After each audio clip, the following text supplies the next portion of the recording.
Buenos días, buenas tardes, buenas noches. Mi nombre es Ale Brianza y les doy la bienvenida a un nuevo episodio de Pienso y no sé nada, este podcast en el que nos encontramos para charlar de filosofía, de epistemología, metodología, y que en el episodio de hoy la propuesta es charlar principalmente sobre tres conceptos que nos trae Thomas Kuhn, que son el de paradigma, el de ciencia normal y el de revolución, que ya los hemos tocado así por arribita en otros episodios, sin meternos demasiado, por ahí sin nombrarlos directamente, pero que, habiendo preparado el terreno, principalmente con uno de los temas del episodio anterior, ya es momento. Y en relación a eso, vamos a retomar desde la concepción del contexto de descubrimiento y de validación, que ya estuvimos definiendo en el episodio anterior, en el episodio en el que hablamos del proceso de investigación. Pero, como siempre decimos, esto también se va a apoyar en lo anterior, las condiciones de surgimiento de la ciencia moderna, la concepción de epistemología, la relación entre ciencia y lenguaje, los criterios de clasificación de la ciencia. Seguimos avanzando siempre en línea con el camino que estamos haciendo para generar este background que a la vez nos siga abriendo puertas a lo que viene. Así que antes de largar, como siempre, les recomiendo que si no escucharon estos episodios, ojalá se puedan tomar un tiempito para hacerlo, para no quedarse afuera de las referencias cruzadas que van apareciendo, y que, como siempre resaltamos, la idea es no quedar a mitad de camino de cualquier tema que vaya apoyándose en lo anterior. En relación a los textos que vamos a estar usando para andamiar este episodio, van a ser dos artículos, dos ensayos del propio Kuhn. Uno es el que se llama Los paradigmas científicos, que es del año 1963, o 1962, dependiendo si lo encuentran como artículo suelto o como un capítulo de un trabajo más grande del propio Kuhn. Y el otro que es ¿Qué son las revoluciones científicas?, que fue publicado en 1981. Y digo lo de los años porque también nos permite ubicarnos, ¿no? Ya no estamos hablando acá ni de la filosofía aristotélica, ni de las corrientes medievales, estamos mucho más cerca, mucho más de este lado, ¿sí? Pensemos que Kuhn muere en 1996. Así que, estos serían los textos, que además son relativamente cortitos para lo que veníamos trabajando, son clásicos para lo que representa el pensamiento de Kuhn y que se consiguen fácil además, así que recomendadísima su lectura para seguir entendiendo de la mejor manera posible el recorrido que estamos planteando con el podcast.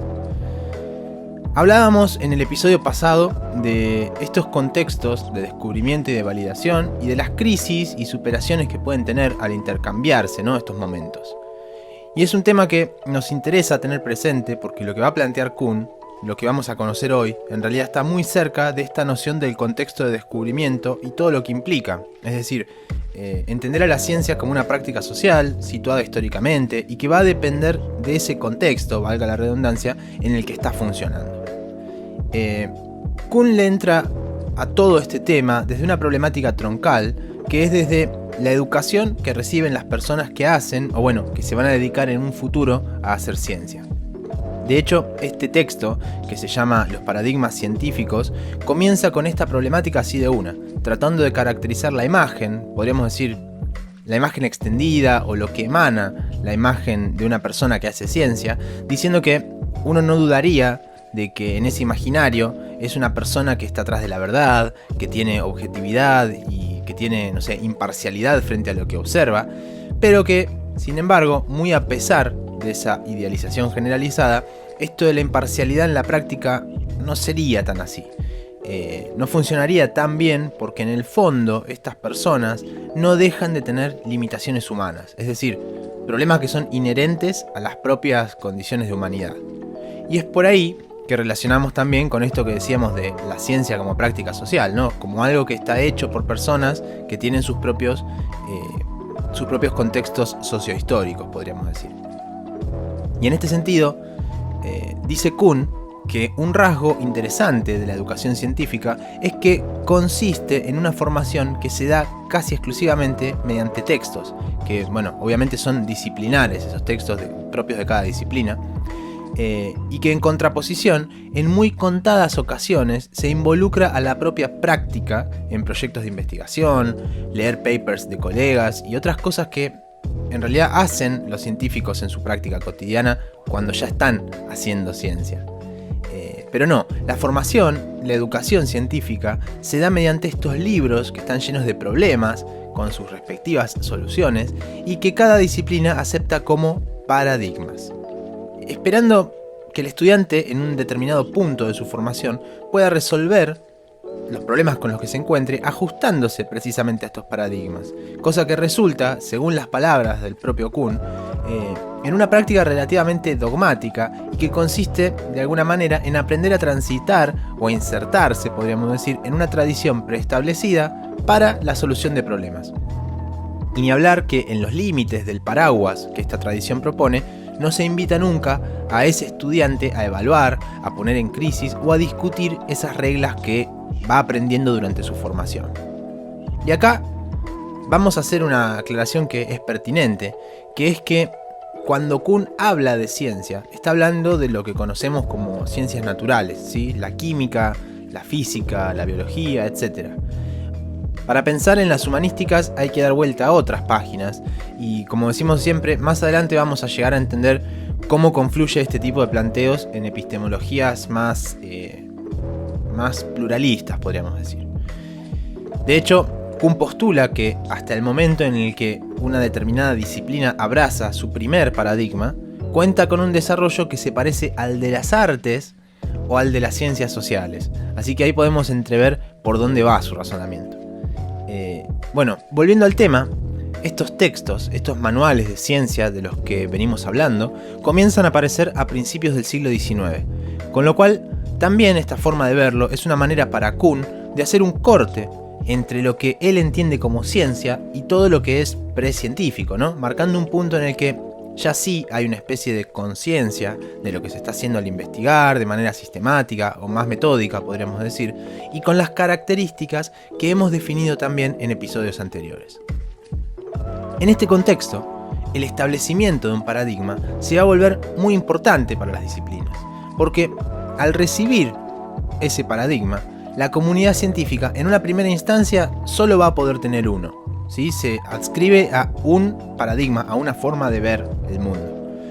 Y por otro lado, eso va a implicar que esa comunidad se adhiere a la idea de que los problemas fundamentales que el paradigma postula ya están resueltos para siempre, y que todo lo que vaya apareciendo como novedoso, y estoy cuidándome de no usar una palabrita que vamos a definir enseguida, todo lo que vaya apareciendo como novedoso se suma, ¿sí? Pero se encastra perfectamente con lo que ya venía planteado. Con esta dinámica, y asumiendo que el terreno que plantea el paradigma es totalmente seguro para operar, el trabajo del científico pasa a ser así, lisa y llanamente, el de buscar formulaciones cada vez más claras, cada vez más precisas, y encontrar articulaciones que lo hagan concordar, que lo acerquen cada vez más con las observaciones de su objeto de estudio. Y volviendo sobre ese corte que hace Kuhn entre la ciencia paradigmática y la pre-paradigmática, ahora que ya nos metimos un poquito en el tema, ya podemos llamarla por el nombre, tenemos el ejemplo de la electricidad, que es uno de los ejemplos que da el propio Kuhn en el texto, ¿no? Si miramos para atrás, tanto a principios del siglo XVIII como en el XVII, y bueno, antes también, vamos a encontrar que hay tantas concepciones sobre la naturaleza de la electricidad como personas experimentando en ese campo. Y sin entrar en mayores detalles de cada uno de estos experimentos, sí por ahí viene bien entender que, por ejemplo, algunas tendencias entendían a la repulsión como un efecto secundario, para otras era un efecto fundamental, y otro tercer grupo consideraba, por ejemplo, a la atracción y a la repulsión como magnitudes iguales. Y esto fue más o menos así de divergente, con más o menos vueltas e intentos de explicar el fenómeno, hasta que llegó Benjamin Franklin y, sin saberlo, postuló el primer paradigma para el estudio de la electricidad, explicando casi todos los efectos eléctricos reconocidos por las diversas escuelas anteriores. Y con este ejemplo puesto, y por más que ya seguramente ustedes están leyendo entre líneas la definición de paradigma, es importante que tomemos la definición de Kuhn, y voy a leerla para no cambiar ninguna de sus palabras, porque me parece importante. Dice: un paradigma es un logro científico fundamental que incluye una teoría y alguna aplicación ejemplar a los resultados de la experimentación y la observación. Más importante aún es que constituye un logro abierto, que deja aún por hacer todo género de investigaciones. Y finalmente, es un logro aceptado, en el sentido de que es admitido por un grupo cuyos miembros ya no tratan de rivalizar o de crear alternativas a él. Y ahí termina la cita. Entonces, ahora sí, vamos a decirlo en criollo, como hacemos siempre. Un paradigma es una teoría ejemplar que está abierta, es decir, que permite que se sigan agregando conocimientos o puliendo detalles de esa teoría, y que está ampliamente aceptada por la comunidad científica, a un punto tal que ni siquiera buscan alternativas, ni siquiera buscan explicaciones externas a ese paradigma. Y acá es donde vale hacer la distinción, ya que se habló de esta cualidad acumulativista que pretende la noción de paradigma, porque uno podría pensar que la ciencia avanza así, llenando, entre comillas, un determinado paradigma de conceptos y conocimientos nuevos. Pero no, Kuhn va a ser muy categórico, muy preciso en esto, y va a decir que, al contrario, el desarrollo de la ciencia madura se da en general en el momento en que se pasa de un paradigma a otro.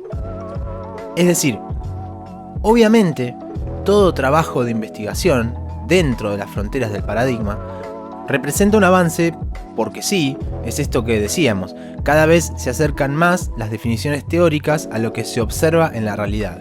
Pero, los avances más significativos van a darse en las rupturas de esos paradigmas. Cuando un paradigma cae y aparece otro nuevo, que necesariamente tiene que cumplir con las mismas características, ¿no? Dar una explicación general a todo el fenómeno, permitir que con el tiempo se incluyan nuevos conocimientos en su planteo y tener la aceptación de la comunidad. Y así, los paradigmas viejos son eliminados y otros nuevos, que son totalmente incompatibles con la forma anterior de ver el mundo, ocupan su lugar. Y seguramente recuerden, al inicio de este episodio hablábamos de la presunta objetividad o imparcialidad de quienes hacen ciencia y de los problemas, de las limitaciones humanas que existen en la práctica. Bueno, lo que sucede es que quienes se dedican a una determinada disciplina necesariamente adhieren a ciertas maneras de considerar e investigar su objeto de estudio, respaldándose precisamente en un paradigma. Y este paradigma determina todo: los tipos de entidades que van a encontrarse, la naturaleza de los problemas que pueden existir o tener lugar, las técnicas y metodologías que pueden ponerse en práctica para intentar dar respuesta a las hipótesis que vayan apareciendo y demás. Es importante entender que un paradigma determina tanto, que las cuestiones que deja al libre albedrío, entre comillas, digamos, los cabos que quedan sueltos para investigar, son demasiado específicos y difícilmente tengan algún grado de interés real para quienes están fuera de la burbuja de esa disciplina. Y esto, nos deja entrever también la concepción monodisciplinar que tiene este enfoque contra lo que vamos a ver en un futuro respecto a inter, multi y transdisciplina. Bien, a este tipo de avances, de desarrollo que una disciplina X hace basándose en un paradigma, es lo que Thomas Kuhn denomina investigación o ciencia normal, donde nuevamente ese espíritu de investigador, visto como un explorador o un inventor innato, se ve un tanto opacado porque un poco, como decíamos recién, dentro del paraguas del paradigma, en general ya se conocen todos los problemas y el trabajo va a estar en detallar cada vez más los resultados, es decir, la tarea no va a ser descubrir lo desconocido, sino caracterizar lo mejor posible aquello que ya es conocido. Y en este contexto es que Kuhn habla de esto a lo que denomina dogmatismo científico, que va a ser el comportamiento que toman quienes impulsan los procesos científicos de investigación normal, que recibieron una formación, una educación de parte del paradigma que está vigente y que eso les genera una actitud de querer defender a rajatabla todo lo que el paradigma propone y de hecho lleva a rechazar cualquier eventual cambio de paradigma. Y este dogmatismo es entendible porque si nos ponemos a pensar, estas personas dedicaron la vida a entender un fenómeno con ciertas reglas como para que venga alguien y cambie de lugar todas las fichas del tablero, hasta el punto de que el puesto de trabajo se puede llegar a jugar en algunos casos. Y es lo que nos puede llegar a ayudar a entender esta dependencia del paradigma que no se quiere soltar, ¿no? Ahora, ya dijimos antes que la sola noción de existencia de un paradigma implica que existe la posibilidad de que venga otro completamente distinto que cambie todo. Y es que, obviamente, no siempre la ciencia normal va a tener éxito frente a todos los problemas. La práctica de la ciencia normal, en su tarea diaria, en su tarea regular de solucionar problemas, va a ir llevando de a poco a la identificación y al reconocimiento de anomalías, es decir, ciertos rasgos, ciertos comportamientos extraños que van apareciendo en el objeto de estudio y que no se apegan tan fácilmente a lo que el paradigma espera. Y así van apareciendo estas anomalías, aparece una, aislada, aparece otra, y después se van acumulando, y hay que entender que cuando empiezan a fracasar tan recurrentemente las reglas del juego de paradigma, es muy probable que eso sea la antesala de una innovación científica importante. Y acá hay que tener cuidado porque un descubrimiento que sí se apegue a lo que el paradigma propone, y Kuhn da el ejemplo de un nuevo elemento en la tabla periódica, son cosas esperables, es decir, la tabla periódica está preparada para recibir nuevos elementos. Eso es algo esperado para la ciencia normal. No, acá estamos hablando de una ruptura, ¿sí? Algo que no solo es completamente inesperado, sino que además es repetitivo, te va apareciendo desde distintos lugares y en un punto dado, por más excusas y explicaciones que podamos buscar, por más excepciones que postulemos, ya no alcanza y, bueno, es algo que pone en crisis al paradigma entero. Y aunque parezca mentira, esto también le da entidad de importancia a los paradigmas, porque en rigor, los paradigmas establecidos son necesarios para que existan este tipo de descubrimientos, porque si no estuvieran, esas anomalías no podrían ser sistematizadas y seguiría todo siendo un gran desorden, que es ni más ni menos que lo que sucedía en la ciencia preparadigmática. Es algo así como ese refrán que dice que para romper las reglas primero hay que conocerlas. Bueno, algo así. Ahora, hay que tener muy en cuenta que el éxito de la ciencia depende fuertemente de esto. Primero, sabemos que cualquier investigación requiere una adhesión al statu quo, al paradigma. Hay que adherirse a uno de estos modelos, de estas formas de ver el mundo. Pero, por más que hayamos hablado de las limitaciones humanas, de cómo se opaca la labor científica, el dogmatismo y demás, la innovación sigue siendo parte del espíritu científico. Y si bien quienes hacen ciencia recibieron la formación, la educación de un sistema altamente rígido y con lo que ese paradigma vigente establece, también en lo profundo de su ser están preparados para afrontar un eventual quiebre de paradigma, que empuje todo hacia un escenario nuevo, desconocido. A este hecho, a este escenario novedoso, Kuhn lo va a denominar revolución científica. Y acá llegamos al otro gran concepto de este episodio. El estado revolucionario viene a ser el polo opuesto del desarrollo científico normal, implicando esa ruptura, ese tipo de cambio que tiene como resultado el crecimiento real de la disciplina, empujándola hacia otros horizontes que hasta ese momento ni se conocían ni se imaginaban. Y bueno, los cambios revolucionarios son bastante más problemáticos que los cambios que hay dentro de la ciencia normal. Antes hablábamos de cómo alguien que se encuentra trabajando se aferra al paradigma que está vigente y cómo hasta eso representa tal vez el trabajo que le dedicó a un objeto de estudio por muchísimos años. Y es que un cambio revolucionario acumula tantas anomalías, acumula tantas ya que pone sobre la mesa descubrimientos que no pueden reacomodarse dentro del paradigma, obligando ya así a alterar el modo en que se piensa y la forma de describir. Podemos pensarlo en función de un ejemplo que conocimos ya hace varios episodios, que es el de la revolución copérnico-galileana. Antes de que esta revolución pasara, el Sol y la Luna eran planetas, pero la Tierra no. Después del quiebre, la Tierra pasó a ser un planeta, como Marte o como Júpiter, el Sol pasó a ser una estrella, y la Luna un nuevo tipo de cuerpo al que se le llamó satélite. Entonces, tenemos incluso nuevas categorías que aparecen con el cambio de paradigma y que ya vemos que no se corresponden con simples correcciones de errores individuales que arrastrara el sistema en este caso, el sistema de Ptolomeo. Y el hecho de hablar de satélites como una categoría nueva nos da el pie para hablar de otra característica de este cambio revolucionario, que es respecto al vocabulario. Un nuevo paradigma no necesariamente va a tomar todas las palabras del paradigma anterior, ni tampoco necesariamente van a significar lo mismo las palabras que sí se tomen. Va a decir Kuhn que no se puede describir completamente lo nuevo en el vocabulario de lo viejo o viceversa, lo que los vuelve intraducibles. Y voy a decirlo de nuevo porque esto es clave también. No se puede describir completamente lo nuevo en el vocabulario del paradigma viejo. O viceversa, es decir, que los paradigmas son entre sí intraducibles uno en el otro.